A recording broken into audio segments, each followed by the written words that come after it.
Untuk perempuan yang haid diharamkan 10 hal. 6 hal sudah seperti yang junub, yaitu apa? Diharamkan bagi perempuan yang haid sholat, tidak boleh sholat. Kemudian apa? Tawaf, tidak boleh tawaf dalam keadaan haid. Nah, terus siapa kalau haji, kalau umroh pas datang haid? Tidak boleh. Nah, nanti di situ ada beberapa cara. Ketika dia datang, biasanya kan orang mau berangkat itu umroh atau haji itu dia minum obat itu untuk apa? Untuk penunda daripada haid. Tapi kadang-kadang minum obatnya keliru kadang-kadang. Ya keliru, caranya keliru. Akhirnya apa? Di sana tetap haid. Sebetulnya minumnya itu yang saya ketahui, dia konsultasi sama dokter jelasnya. Tapi biasanya dia akan ditanya kebiasaannya gimana, haidnya berapa hari, kemudian sucinya berapa hari, biasanya tanya. Tapi yang saya tahu, ketika dia suci, baru suci sudah minum obat. Bukan ketika mau haid minum obat, ya repot. Ibaratnya ono banjir bandang ditahan, tidak iso jebol. Tapi apa sebelumnya sudah apa? Sebelumnya sudah minum obat. Sudah mulai saat dia suci baru beberapa hari minum obat. Sampai terus itu tidak boleh berhenti. Sampai berangkat apa dia tetap minum obat. Itu akan apa? Tertahan. Gimana? Boleh apa enggak itu? Boleh. Kalau enggak keluar darahnya ya berarti enggak haid. Berarti dia tidak dikatakan haid. Terus siapa umrohnya ya sah. Tapi kalau ternyata keluar ya enggak sah. Dia melakukan tawaf.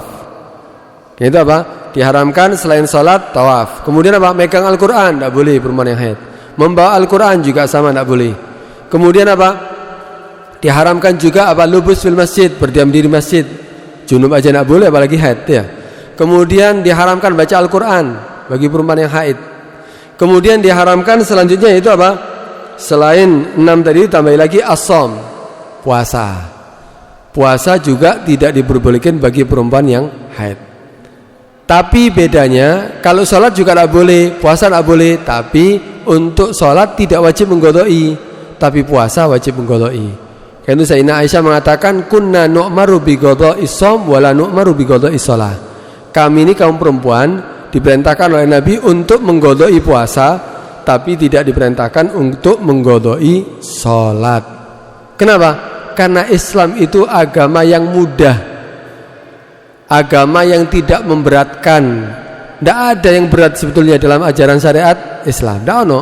Kalau dia mau melaksanakannya dengan hati, bukan dengan nafsu. Semuanya tidak ada yang berat. Sholat 5 waktu apa nih yang berat? Menyita waktu berapa dari kita? Kemudian gerakannya juga manfaat untuk tubuh kita. Kemudian puasa, tidak ada yang berat bagi kita. Tidak ada yang berat bagi kita. Kita harus apa? Disunahkan untuk apa? Sahur dulu, kemudian berbukanya segera. Kemudian di situ juga sehat kalau orang puasa. Ini diantaranya apa? Ketika seorang perempuan haid selama berapa? 7 hari. Dia tidak sholat selama 7 hari. Apa digoloi 7 hari itu? Berapa sholat yang harus digoloi dia? Kalau dia 7 hari, seharinya 5 ya, sampai 7 kali. Berarti 35 sholat. Itu setiap bulannya. Berat bagi perempuan. Kayak itu apa? Tidak wajib, tidak apa, diharamkan bahkan untuk menggodoinya. Tidak boleh, ya haram bagi perempuan untuk menggodoi masa haidnya, apa menggodoi sholatnya. Tapi kalau puasa tidak memberatkan. Puasa seandainya dia haidnya 7 hari. Ya 7 hari itu digodoi kapan? Selama 1 tahun. Jadi mulai Ramadan ya sampai mulai Syawal, tanggal 2 Syawal sampai Ramadan berikutnya. Itu waktu untuk menggodoi. Tidak berat bagi perempuan untuk menggodoinya.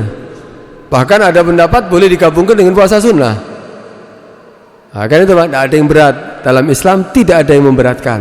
Tapi kalau dia melakukannya apa? Dengan hatinya, bukan dengan nafsunya.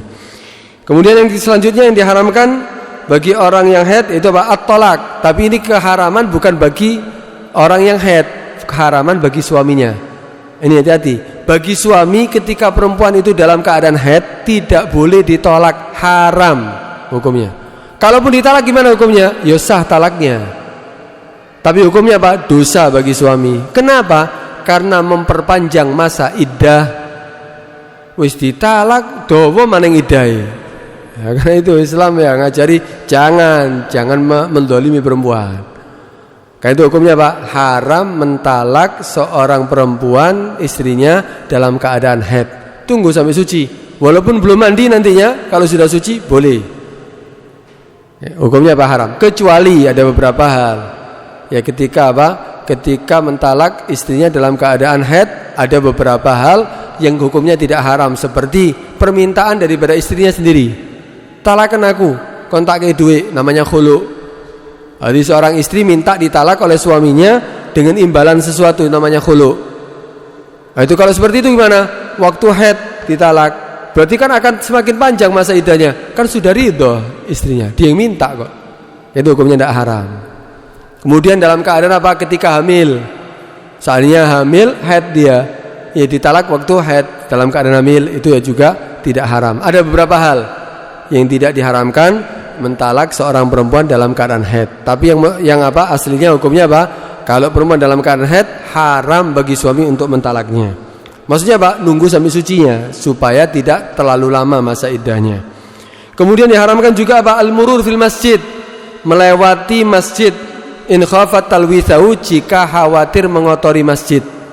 Kemarin kan sudah dibahas. Bagi perempuan orang yang junub, ya orang yang apa hadas besar belum mandi, bukan haid, yang junub, haram bagi dia al-lubus fil masjid. Berdiam di masjid haram hukumnya. Diam di masjid hukumnya haram. Tapi kalau lewat, kemarin hukumnya apa? Makruh. Lewat, masuk satu pintu, keluar ke pintu situ. Dalam keadaan junub lewat tok, hukumnya apa? Makruh, tidak haram. Paham ya? Tapi bagi perempuan yang haid lewat, hukumnya apa? Haram in khafat talwithahu, jika takut mengotori masjid. Tahu takut mengotori masjid? Mungkin takut netes darahnya. Wah, takut kurang sempurna untuk menutupnya, takut nanti lewat masjid hukumnya apa? Takut lewat masjid nanti ada yang netes, ada yang kotor masjidnya, haram hukumnya. Kalau sudah ada kekhawatiran hukumnya haram. Kalau enggak berarti hukumnya apa? Makruh. Nah, ini diambil juga apa? Ketika ada orang melewati masjid bawa sampah. Iya. Bawa sampah tukang sampah ini kono, lewat masjid bawa sampah, takut netes, haram hukumnya. Masuk masjid itu dikotori dengan sampah. Ini dia, kalau takut membuat mengotori masjidnya hukumnya juga apa? Haram, walaupun bukan masalah haid, masalah bawa sampah juga sama. Kemudian apa? Wal istimta bima baina surra wa rukbah, juga diharamkan bagi apa? Perempuan yang haid, yaitu apa? Bersenang-senang di antara pusar dan lutut. Artinya apa? Ketika perempuan itu dalam keadaan haid, jangan bersenang-senang.